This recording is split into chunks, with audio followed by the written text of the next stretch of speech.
מה קורה חברים? מה המצב? יעקב כהן מערוץ פורקס בעברית. את האמת לא הצגתי את עצמי בפרק הראשון, אז אני מציג את עצמי עכשיו. שלום, נעים מאוד. אנחנו עוד נכיר המון בהמשך המסע, אבל אנחנו רוצים להתחיל. ואנחנו, איך אומרים, התחלנו את המסע, וגם מסע של אלפי קילומטרים, מתחיל גם בצעד אחד פשוט. אז אני ממליץ לכל מי שלא ראה את הסרטון הראשון, להתחיל מההתחלה. זה תמיד טוב, תמיד נכון, וככה תעשו תמיד, יש סדר לדברים, ואנחנו מנסים לבנות פה משהו, וכמו שאי אפשר לבנות בניין גבוה מהפנטהאוז, אלא חייבים קודם כל לייסד יסודות חזקים שיחזיקו את כל הבניין הזה, כך גם אנחנו מחויבים ליסודות. היסודות לא רואים אותם, בתכלס הם נמצאים עמוק עמוק באדמה, הם מלוכלכים, הם מכוסים, אבל כולם יודעים שהם אלה שמחזיקים את הבניין. אז אנחנו פה לריצת מרתון ארוכה, מי שרוצה לרוץ ספרינט זה לא המקום בשבילו, יש אולי ערוצים אחרים בשביל זה, אנחנו פה בשביל לרוץ ריצה טובה, ארוכה, בטוחה שבסופה גם נוכל להיות גאים בדרך שעברנו ובמטרה שהשגנו. אוקיי, יאללה, אז אנחנו מתחילים. שורש השורשים, יסוד היסודות. למה אתם כאן בכלל? מה בתכלס אתם רוצים?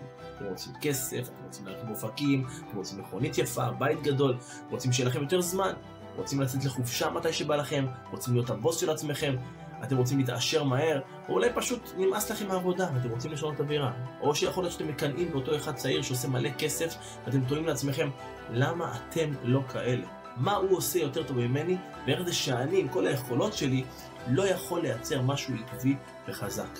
אתם רוצים לגעת באושר, לגעת בעושר, רוצים עבודה שתביא לכם חופש כלכלי, נמאס לכם כבר לקום בבוקר לאותה אווירה חסרת מעוף, ואתם טועים לעצמכם, מה זהו? אלו החיים? עבודה מ8 עד 5 ומשכורת בסוף החודש? אוקיי, אז יש פה מחנה משותף לכל הדברים האלה, וזה הרצון. יש לכם מלא רצונות, וכולם אפשריים, ואצל כל אחד זה משהו אחר, אבל הרצון הוא המכנה משותף. עכשיו, אני אגלה לך משהו. אני אדם מאמין, אוקיי? בערוץ הזה ובכלל בפרקים הבאים, ככל הנראה יהיו הרבה חיבורים לעולם האמונה, כי אני חושב שלהיות סוחר בשוק ההון, זו עבודה שברובה קשורה לפנימיות שלנו, לאמונה שלנו, לחיבור שלנו עם עצמנו. העבודה הזאת היא מפגישה אותנו עם נקודות מאוד מאוד עמוקות בנפש שלנו. נקודות של תאווה, חמדנות, פחד מלפספס, פחד מלהפסיד הזדמנויות, קנאה, תחרות. מצד שני, נקודות של שמחה, אופוריה, ביטחון, אמונה בעצמנו. מלא דברים שצפים לנו, ואנחנו צריכים לדעת להתמודד איתם. ורק אם אנחנו נבנה בסיס ויסודות אמיתיים של ביטחון, של אמונה, של הכלה, של הבנה שמשהו טוב הולך לקרות בסוף, זה היסוד להצלחה. ולי אמונה מאוד מתחברת לתהליך הזה. עכשיו, אני לא בא להחזיר אף אחד לתשובה, כן? אבל באמת שלכל אחד יש את המסע שלו.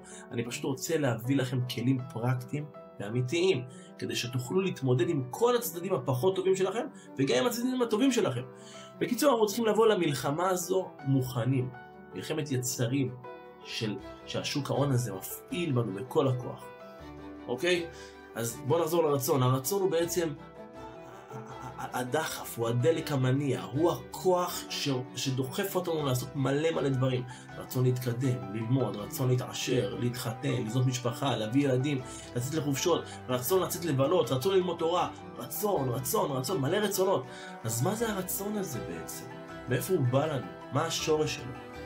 ובכן, באמת, הוא השורש של הכל. אתם מבינים? בכל דבר בחיים יש שורש רוחני. יש אמרה כזאת שאומרת, כסף קונה הכל. מה אתם אומרים? מסכים או לא? אז תראו, בעולם הגשמי בוודאי, כסף קונה הכל. כסף באמת מזיז את העולם. לא סתם קוראים לו זוזים, כן? זוכרים בכמה כסף אנחנו קונים את האחד גדיה בפסח? אחד גדיה בתרי זוזה, ב2 שקל. אבל האם הכסף הוא הקונה, או שהוא רק התוצאה הגשמית של השורש הרוחני שלו? אז ככה, אז מה השורש הרוחני של כסף? השורש הוא רצון. מפתיע אתכם? האמת שלא, תחשבו על זה, יש עוד משמעות למילה כסף. כסף מלשון כיסופים, רצונות. כשאני כוסף למשהו, אני ממש מייחל אליו, אני ממש רוצה אותו, אני ממש מקיים את הרצון שלי בתוכו. אז כסף זה רצון, ואנחנו רוצים כסף, רוצים רצון, כדי שנוכל לזוז הרבה, להשפיע על עצמנו, על המשפחה, על החברים, על הסובבים, על העולם. ככל שיש יותר רצון, מן הסתם, ככל שיש יותר כסף, ככה גם יכולת ההשפעה שלנו על העולם. רק אסור לשכוח שזה בעצם לא הכסף, זה הרצון שמתחבא פה מאחורי הכסף. פותח את ידיך משביע לכל חי רצון. אנחנו מבקשים מהשם שישביע אותנו ברצון. אז מה זה רצון בעצם? רצון זה לא תולדה של חוסר, חסר לי אז אני רוצה, אלא רצון זה בכלל מהות, זו תודעה. זו תודעה של שלמות, תודעה של שפע, תודעה שאני מרוצה. ואנחנו רוצים כסף, אז בעצם אנחנו רוצים רצון, כדי שנוכל זוזים, לזוז הרבה, להשפיע הרבה, להשפיע על עצמנו, על המשפחה, על החברים, על הסובבים, על העולם.